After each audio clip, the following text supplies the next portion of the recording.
Hola, mi nombre es María Alejandra Niño Osorio, soy estudiante de psicología y en este punto explico la construcción del listado de poblaciones, variables y contextos probabilísticos en nuestro trabajo correspondiente al punto número 3. Lo primero que hicimos fue definir 8 poblaciones, como pacientes de un centro médico, árboles de un jardín botánico, usuarios de biblioteca, vehículos de carga, estudiantes, habitantes de un barrio, productos de una tienda virtual y visitantes de un zoológico. Luego de esto, clasificamos las variables según su tipo.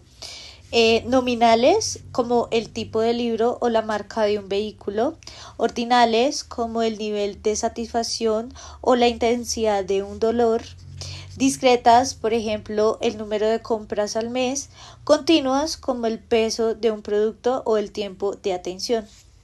Después planteamos 8 contextos de muestreo probabilístico, por ejemplo, elegir pacientes al azar, seleccionar árboles aleatoriamente, muestrar usuarios de biblioteca o usar muestreo sistemático y estratificado según el caso. Finalmente, explicamos en que la forma en que se miden las variables es importante porque garantiza que los resultados sean precisos y representen bien a la población. Bueno, la explicación del punto número 5 consiste en encontrar el valor de Z para un nivel de confianza del 90% que nos está dando. Para encontrar el valor Z, primero necesitamos saber que este valor representa el número de desviaciones estándar que abarca un nivel de confianza dentro de una distribución normal, que es denominada la famosa campana. Estos 4 pasos se dividen de la siguiente forma. Primero vamos a identificar el nivel de confianza. En este caso el nivel de confianza es del 90%, lo que significa que queremos cubrir el 90% del área central de la curva normal. El segundo punto consistiría en calcular el área que queda por fuera. Como el 90% está dentro de la curva, queda un 10% afuera. Tercer paso, dividir ese 10% dentro de 2. ¿Por qué la distribución es de 2 colas? La curva, primero que todo, tiene 2 colas, izquierda y derecha. Cada cola recibe la mitad del área que queda por fuera.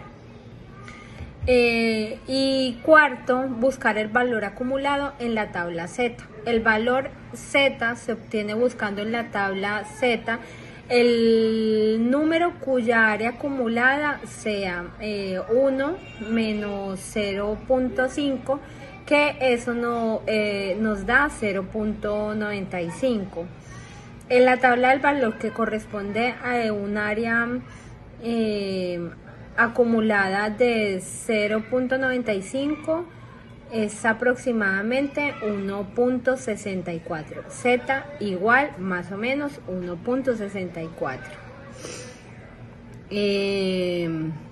¿Cuál es la interpretación gráfica de esto? Sería que la gráfica, como muestra el documento, muestra una curva normal, sombreada en azul en las partes extremas, que son las colitas. Cada cola representa el 5% que queda fuera del intervalo. El área central no sombreada representa el 90% de confianza. Los puntos donde empieza el sombreado corresponden a Z igual 1.64 y Z igual 1.64.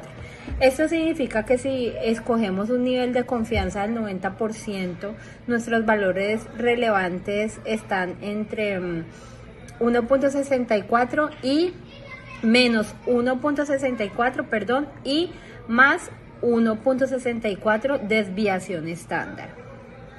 Listo. Entonces así resumiríamos de manera fácil.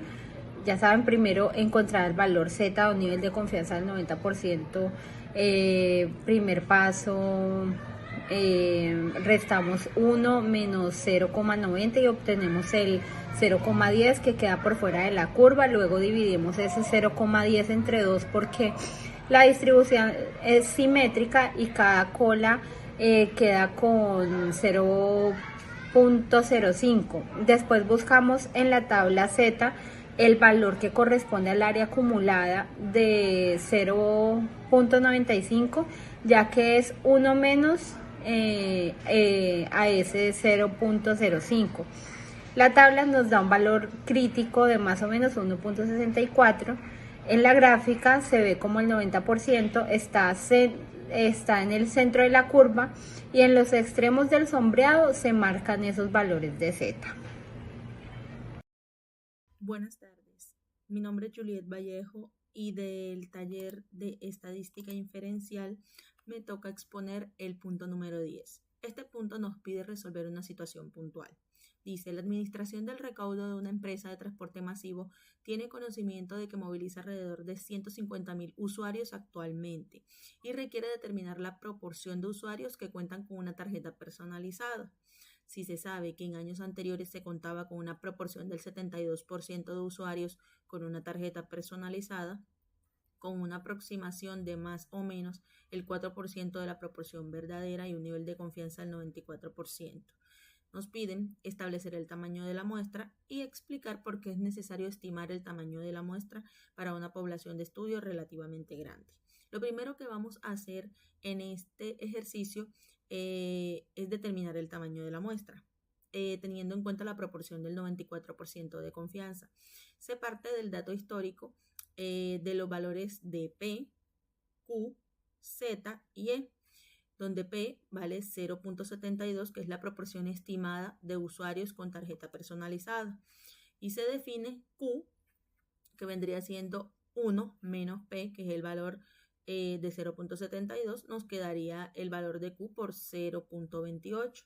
Luego el margen de error tolerado, que es de 0.04, y el valor crítico de la normal estándar para un nivel de confianza del 94%. Entonces el valor de Z sería igual a 1.88. De acuerdo a la fórmula del tamaño de muestra para proporciones, se calcula P por Q, se multiplica por Z al cuadrado y luego se divide por el error al cuadrado. Se reemplazan los datos en la fórmula tal como lo vemos en el ejercicio en pantalla y obtenemos que 3.53 se multiplica por 0.2016. Esto se divide entre 0.0016. Esto nos entrega un resultado de 0.716 sobre 0.0016. Ya al final nos arroja 445.4, el cual llevamos a 446, que es el valor pues más aproximado. Este sería el valor de nuestra muestra. En el punto B como tal nos dice que porque es necesario estimar el tamaño de la muestra. Cuando la población total es muy grande, no tiene sentido medir a todos porque sería demasiado costoso, tedioso y tardaría mucho. Con una muestra calculada correctamente, como por ejemplo los 446 del punto anterior, se obtiene una estimación confiable sin tener que encuestar a toda la población.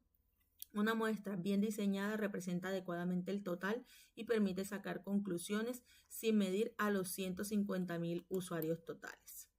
Gracias.